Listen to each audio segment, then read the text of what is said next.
E a gente, bom, você acompanhou, né? Há umas 2 semanas atrás, há 2 episódios atrás, a gente recebeu aqui o Douglas Schwartzman, que é diretor adjunto da base, né, do São Paulo. E muita gente fala, não, você não tem nem que abrir espaço e tal. Cara, a gente abre espaço para todo mundo falar. Até pra gente poder ouvir coisas que não são tão faladas, né? E na base, como ele tá trabalhando com isso, a gente tentou puxar e deixar ele falar o máximo possível para ele trazer informações. Você foi uma das pessoas que repercutiu um pouco das falas dele em alguns pontos específicos. Um ponto que depois até o Gabriel Sá, que não está aqui hoje, né? Foi folgar hoje, né? Perninha, mascarado, né? Tadinho, pegou um puta voo. Ele fez escala em Manaus para vir para São Paulo. Manaus, Botsuana, Iraque, e aí vou... Depois ele teve que vir andando de Guarulhos até aqui. De Guarulhos Tava aqui a tanto pé. trânsito que ele pegou um patinete elétrico. Aliás, se ele viesse de patinete, ele chegava mais rápido. Chegava mais rápido.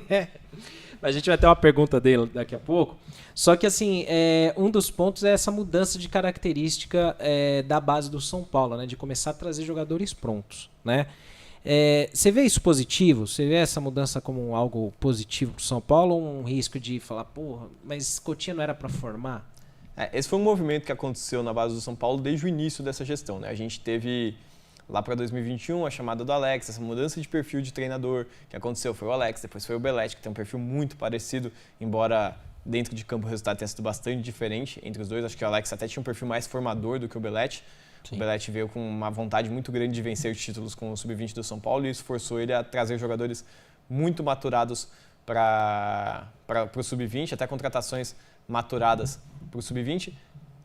Acho que o São Paulo pareceu muito pontual nas contratações que fez para essas categorias de base. São jogadores que foram contratados com um bom nível em relação ao que o São Paulo pode entregar. Então, tem o Matheus Ferreira, o Isaac, são jogadores que foram de seleções. O Jorginho, que é um jogador que chegou muito bem também. Então, alguns nomes também interessantes. Bom. Muito bom jogador, gosto bastante. O Hugo, que foi um recém-contratado também, né, do ano para quem infelizmente teve a lesão, estava ali em vias de chegar no time profissional. E isso faz parte de contratação do jogador de meia confecção, que a gente chama, né, que é o jogador que está meio confeccionado, ele vai chegar para fazer o foi mais ou menos final. Isso foi com o Rian Scar, Francisco, por exemplo. O Rian Francisco chega do SK Brasil com 17 anos de idade.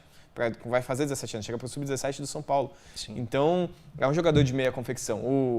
O Moreira foi um jogador que também chegou um pouquinho depois, né? Passou pelo Osasco, veio chegar no São Paulo já no final do Sub-15. O Beraldo é um jogador de meia confecção. O jogador de meia confecção, ele funciona. O que não funciona é fazer como fez no início dessa gestão, contratar a rodo um monte de jogador de 18, 19, às vezes 20 anos de idade, como foi, por exemplo, o Rafael Luiz da Ferroviária, que chegou por empréstimo, jogou 4 jogos de copinha e foi embora. Isso aí, tirando o espaço, inclusive, do Mike. O Mike ficou de fora dessa copinha para o Rafinha jogar. Aí você tem... Aí a chuva de jogador que foi contratado foi Samuel Sidchilar, Dudu Estevanato, Luiz Felipe, ex do Atlético Mineiro. Não são jogadores ruins, mas não eram jogadores que agregavam ao São Paulo. E tiravam espaço. E tiravam espaço de quem merecia ter espaço. E isso acabou prejudicando muito a geração 2005 do São Paulo. Foi a geração mais prejudicada. A gente viu o Yuri e Kevin perdendo muito espaço. O próprio Matheus Alves perdeu bastante espaço durante um bom tempo. O Mike também perdeu espaço durante algum tempo. Então isso prejudicou bastante essa geração 2005. O Enzo Bor também, outro jogador que está agora no Santos, também perdeu bastante espaço. Então isso aconteceu. Né? E agora eu vejo um movimento um pouquinho mais assertivo. E uma coisa que me agradou em relação a esse movimento é que a contratação para o Sub-17, pelo menos pelo que me contaram, pelo que me falaram, no que eu conversei com o pessoal no CFA, ela é feita pela gestão da base. A coordenação da base, até o Sub-17 é ela quem faz. Então vai passar pelo Márcio Araújo, vai passar pela preparação da base, pelos treinadores das bases, né? Vai passar por todo mundo ali e eles vão decidir. Quando você falar de Sub-20, já não é decidido por quem está na base, é decidido por quem está no profissional. Então, sem o aval de quem está no profissional, esse jogador não é contratado. E eu soube de casos de jogadores que, inclusive, a base queria, o Sub-20 queria, o Alan queria, os coordenadores achavam que agregava para o time Sub-20 do São Paulo, mas o profissional olhou e falou, não, esse menino não vai ter espaço no profissional do São Paulo. O profissional, você diz, Carlos Belmonte, de diretor do Muricy, Carlos Belmonte, Zubel Dia, toda a equipe do profissional toma essa decisão. Então, isso é muito importante, por quê? Porque o jogador que vai chegar para o Sub-20, ele não tem muito tempo. Ele tem, na melhor das hipóteses, ele vai ter 3 anos para jogar no Sub-20 do São Paulo. Geralmente não vão ser 3, vai ser 1,5, 2. Então ele não vai ter quase nada de confecção do São Paulo. Ele não tem tempo de adquirir essa confecção do São Paulo. E se ele não serve para o profissional, não tem nenhuma prospecção profissional, não adianta você trazer. Só está tirando espaço de um menino para colocar outro que nunca vai chegar no profissional do São Paulo, que foi o que aconteceu com 99,9% das contratações da gestão de São Paulo. Você acha nos certo últimos 3 isso? anos. Essa atitude do Sub-20? Acho certo. Essa ser é o uma profissional. atitude que eu gostei. Nunca tinha olhado com essa ótica, nunca tinha percebido essa ação com essa ótica, mas ter esse alinhamento com o profissional para buscar jogadores pontuais para o Sub-20, né, nada muito exagerado, mas assim, buscar jogadores que têm um histórico de seleção brasileira, têm um histórico de já terem jogado acima da média e buscar, talvez, a gente brinca muito, né, a gente fala que no Winning Eleven, vocês lembram de jogar no Winning Eleven? Sim. Antes de ser PES, né? Antes era o Winning Eleven. Gostava muito. Até o 7, eu O acho. jogador que ficava com a setinha pra baixo ou com a setinha pra Sim. cima, lembra disso? Roxa pra baixo, vermelha pra cima. E aí, você pegar um jogador, por exemplo, o Isaac. O Isaac é um jogador que tava em baixa, tava bem em baixa. Ele tava lá com setinha pra baixo. Cara, pega ele e tenta recuperar. Se não der certo, é um investimento muito baixo e que vai dar e se der certo, dá um retorno muito alto em comparação. É uma aposta.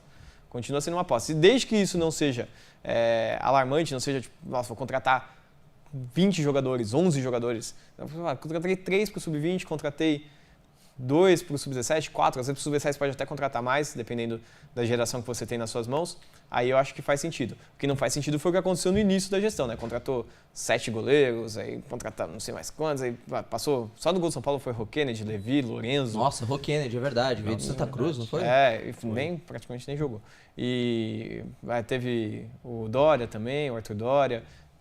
Tanto jogador que passou na base do São Paulo nesses últimos períodos. Isso eu só estou falando de goleiro, né? E a gente tem dos jogadores de linha também, você vai passar por Thiagão, Estevanato, Luiz Felipe, Samuel, Carrídio.